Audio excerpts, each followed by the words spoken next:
पहलगाम हमले के बाद से देश भर में आक्रोश का माहौल है। बीते शुक्रवार राहुल गांधी पहलगाम पहुंचे थे, जहां उन्होंने पीड़ितों से मुलाकात की। इसके बाद वो दिल्ली लौटे और कांग्रेस ने इस हमले के विरोध में कार्यकर्ताओं के साथ कैंडल मार्च निकाला। वहीं कांग्रेस ने अपने एक्स हैंडल पर लिखा कि पहलगाम में हुए कायराना आतंकी हमले ने 26 बेगुनाहों की जान ले ली। ये मानवता के खिलाफ सबसे बड़ा अपराध है, जिसकी कोई माफी नहीं है। आज नेता विपक्ष राहुल गांधी के साथ कांग्रेस के नेताओं और कार्यकर्ताओं ने पहलगाम आतंकी हमले में जान गंवाने वालों को कैंडल मार्च निकालकर श्रद्धांजलि अर्पित की।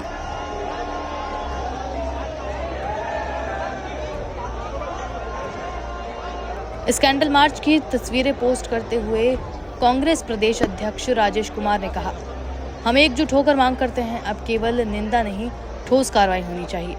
आज पटना में इंडिया गठबंधन के तत्वाधान में आयोजित कैंडल मार्च में शामिल हो पहलगाम हमले में मारे गए लोगों को अपनी श्रद्धांजलि अर्पित की। इसके अलावा तेलंगाना में भी प्रदेश कांग्रेस कमेटी ने विशाल कैंडल मार्च निकाला, जिसमें मुख्यमंत्री रेवंत रेड्डी, पार्टी के वरिष्ठ नेता और कार्यकर्ता भी शामिल हुए।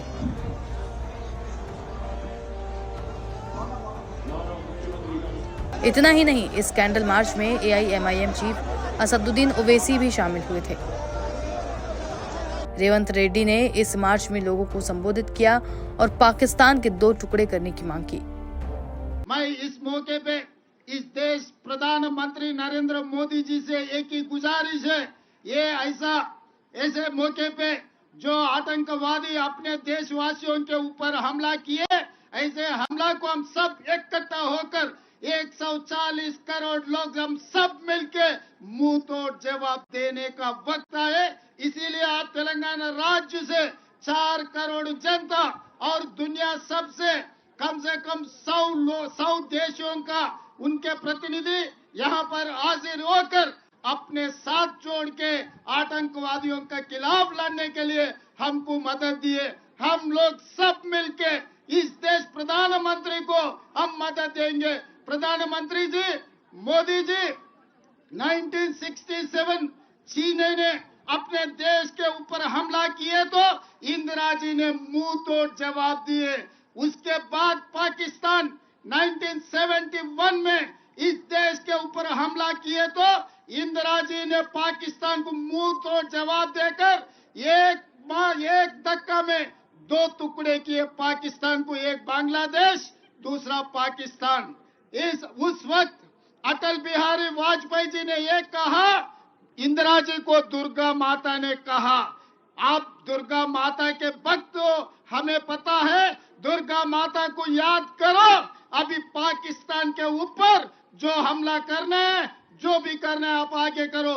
आज पाकिस्तान के खिलाफ कदम उठाना है, समझौता का समय नहीं है, मुंह तोड़ जवाब देना है। इसीलिए आप आगे बढ़ो, हम लोग आपके साथ में रहेंगे। 140 करोड़ भारतीय वासियों आपके साथ है। POK को, पाकिस्तान को 2 टुकड़ा करो, पाक ऑक्युपाइड कश्मीर हिंदुस्तान में मिला दो, हम साथ में रहेंगे। आप दुर्गा माता के भक्त हो ना, इंदिरा जी को याद करो। आज जो मुंह तोड़ जवाब आतंकवादियों को देने के लिए हम लोग यहाँ हैदराबाद शहर में, हम लोग नेकलेस रोड में यहाँ इकट्ठा हो गए, हम आपको मदद देंगे। अभी राजनीति करने का समय नहीं है, कोई पार्टी का नाम लेने का समय नहीं है। हम लोग इकट्ठा होना, हम लोग सब भारतवासियों ने 140 करोड़ लोग हम सब इकट्ठा होकर खड़ा होके ये आतंकवादियों को मुंह तोड़ जवाब देना। हम लोग आपके साथ में रहेंगे। हम लोग यहाँ से जो परिवार ने उनके भाई को, उनके पापा को जो खो गए, तेलंगाना सरकार ने आपको मदद देंगे। तेलंगाना सरकार आपके साथ देंगे, आपके परिवार को हम जो मदद देंगे। इसीलिए आज जितने भी दूर दूर देशों से यहाँ पर प्रतिनिधि लोग आए अपने मदद के लिए, सबको मैं शुक्रिया अदा करता हूँ। सब पार्टियों के पार्टी झंडा छोड़कर सब भारतवासियों बनकर नेकलेस रोड में आ गए, सबको धन्यवाद देना चाहता हूँ। मोदी जी कदम उठाओ, जो मुंह तोड़ जवाब दो आतंकवादियों को। धन्यवाद मित्रों।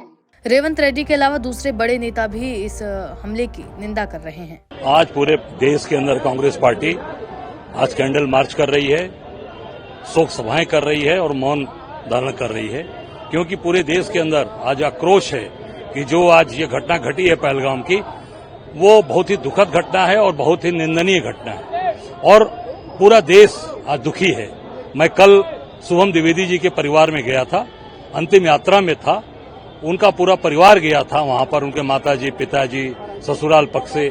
अभी 2 महीना पहले उसकी शादी हुई थी, वो 2 महीने में अभी उसकी बच्ची के हाथ की मेहंदी नहीं मिटी थी और वो विधवा हो गई।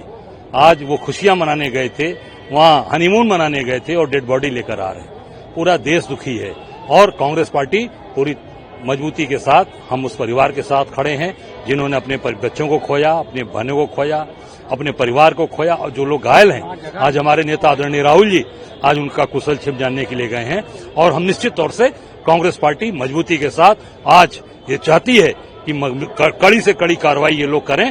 कांग्रेस पार्टी उनके साथ खड़ी। राहुल जी का आपने जिक्र किया, राहुल जी जम्मू कश्मीर पहुंचे, पीड़ितों से मुलाकात करी, इसके साथ ही उन्होंने ये बात भी कही कि मैं पीड़ितों के साथ हूँ, भारत सरकार का जो कड़ा कदम होगा हम उसमें भी उनके साथ हैं, लेकिन ये भाई से भाई को जो लड़ाने का प्रयास हुआ है ये नहीं होना चाहिए। नहीं, बिल्कुल मैं इतना कहना चाहूंगा कि जो आज जिस तरीके की बात कही जा रही है, आप देख सकते हैं कि वहां का एक नागरिक भी अपनी जान पे खेलकर वहां बचाने पे उसकी जान चली गई और निश्चित ये भाईचारा है, बंधुत्व है, सब लोग आपस में मिलकर रहेंगे तो ये सारी चीजें का समाधान जो हमारा जो हमसे विरोध में हमारा खड़ा है, उस पाकिस्तान खड़ा है, निश्चित उसके खिलाफ आप कार्रवाई की बात करते हो, आप उसके की बात सारे पानी रोकने की बात, मजबूत कार्रवाई, जो आतंकवाद को पनाह दे रहा है उसके खिलाफ कार्रवाई करिए। पूरा देश मजबूती के साथ खड़ा है और ये भाईचारा, आपसी भाईचारा बना रहे हमारे नेता आदरणीय राहुल जी ने जो आज बोला है वो सही बोला और पूरी ताकत के साथ देश उनके साथ खड़ा हो रहा है। एक आखिरी सवाल रहेगा सर, पाकिस्तान के रक्षा मंत्री ने इस बात की पुष्टि की होगा 3 सालों से हम आतंकवाद हमारे देश में पल रहा था,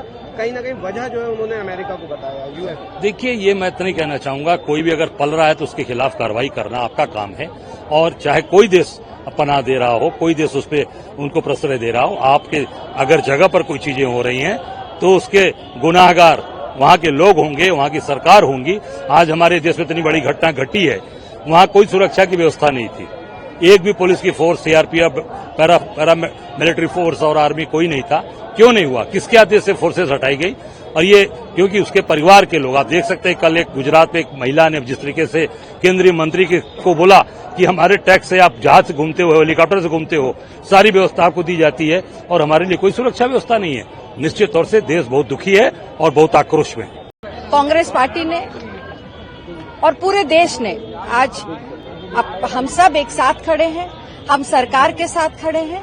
हमारी सिर्फ इतनी मांग है कि जो भी लोग इसके पीछे थे, जिन्होंने इस घटना को अंजाम दिया, वो कैसे आए, कैसे उन्होंने इस बड़ी घटना को अंजाम दिया, ये पता हो और चाहे वो पाकिस्तान से आए हो, चाहे वो कहीं से भी आए हो, ऐसी घटना करने वालों को हमें सही अंजाम देना होगा।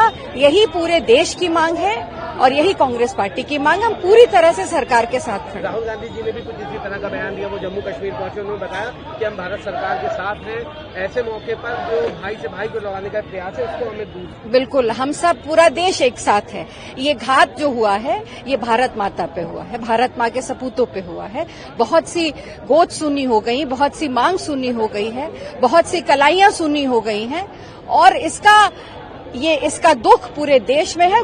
दुख के साथ साथ गुस्सा भी है और हम सब राहुल गांधी जी ने को बोला, आदरणीय खड़गे जी, आदरणीय सोनिया जी ने कल जो हमारी CWC हुई उसमें इस बात को स्पष्ट किया है कि हम सब एक साथ इस वक्त सब साथ में खड़े हैं, सरकार के साथ खड़े हैं और हम सब लोग चाहते हैं कि इसमें जो भी हुआ है, इसके पीछे जो भी लोग हैं, जो भी उनकी मंशा है, उसको सही अंजाम तक पहुंचाना। एक आखिरी सवाल है, पाकिस्तान के रक्षा मंत्री ने भी इस बात को स्वीकार किया कि पिछले 3 सालों से आतंकवाद को पुरस्कृत कर रहे हैं। देखिए, लगातार कहीं न कहीं से ये घटनाएं होती रही, पर जिस तरह से जहां पे ये घटना हुई, पहलगांव जो है वो बॉर्डर से काफी अंदर है, तो कैसे वो यहां तक पहुंचे और पूरी रेकी की गई, जिस तरह की रिपोर्ट्स आ रही हैं, प्राइमरी रिपोर्ट जो सेना ने जारी की है, तो ये कहीं ना कहीं से लोग आए। वो कैसे आए, कैसे उनके पास इतने आधुनिक वेपन्स थे और ट्रेंड लोग थे, जिनके अंदर इस बात का डर नहीं था, उन्होंने वहां पे लोगों को इकट्ठा किया। जिस तरह का मोडस ऑपरेंडी था वो पूरी तरह से ये बताता है कि बहुत ही शातिर आतंकवादी थे और जो भी इनको पोषित कर रहा था उसको उसका जवाब मिलना चाहिए। नफरत छोड़ो, भारत जोड़ो, और उसी के तहत आज जिस तरीके का पहलगांव में अटैक हुआ, ये देश को बांटने की एक साजिश है पाकिस्तान की, और उसमें बहुत सारे जो हमारे देश के कुछ लोग हैं वो उसमें शामिल हैं। लेकिन कहीं ना कहीं आज समय है कि हम सबको एकजुट होकर इस देश की अस्मिता, अखंडता को बनाए रखना है, और उसी के चलते आज 24 अक्टूबर रोड से गांधी स्मृति तक माननीय राहुल गांधी जी के नेतृत्व में हमने कैंडल मार्च निकाला और ये संदेश देने की कोशिश की है कि हम सब एक हैं, ये देश अखंड है, ये देश बंटने वाला नहीं। एकजुट होकर इस जो बर्बरतापूर्ण ये साजिश पाकिस्तान की तरफ से की गई है उसका हम एकजुट होकर जवाब देंगे। सरकार ने काफी स्टेप्स भी लिए हैं, 5 पॉइंट्स उठाए हैं उन्होंने, और जिसपे वो काम करने वाले हैं। अटारी बॉर्डर को बंद कर रहे हैं, इंडस वाटर ट्रीटी के ऊपर भी देखिए दुख होता है, उस पर कांग्रेस पार्टी साथ। देखिए बिल्कुल साथ हैं हम, जो भी फैसला सरकार लेती है हम उसके साथ हैं, लेकिन यहाँ सवाल ये भी उठता है कि इस तरीके की बार बार घटनाएं क्यों घट रही हैं, ये क्यों ऐसा हो रहा है कि जब हमें याद है मोदी जी जब मुख्यमंत्री हुआ करते थे तो बड़े बड़े भाषण देते थे कि ये सरकार की फेलियर है, कैसे इन्फिल्ट्रेशन हो जाता है, कैसे लोग आतंकवादी इस देश में घुस आते हैं। तो आज ये सवाल उनसे है कि ये किसकी फेलियर है। एक यूनियन टेरिटरी जो J&K आज के समय में है, जिसके ऊपर सीधा कंट्रोल केंद्र सरकार का है, जिसके होम मिनिस्ट्री का है, कौन जिम्मेदार है? जिम्मेदारी लेनी चाहिए। साथ के साथ हम फिर कहते हैं, फिर दोहरा रहे हैं, हम सब एकजुट हैं, इनके खिलाफ सख्त से सख्त कार्रवाई करने के लिए हम तैयार हैं। बता दें कल नेता विपक्ष और कांग्रेस सांसद राहुल गांधी पहलगाम के दौरे पर गए थे, जहां उन्होंने आतंकवादी हमले के घायलों और पीड़ितों के परिवार से मुलाकात की। जम्मू कश्मीर पहुंचे राहुल गांधी ने कहा था कि हम सरकार द्वारा की जाने वाली किसी भी कार्रवाई का समर्थन करने के लिए तैयार हैं।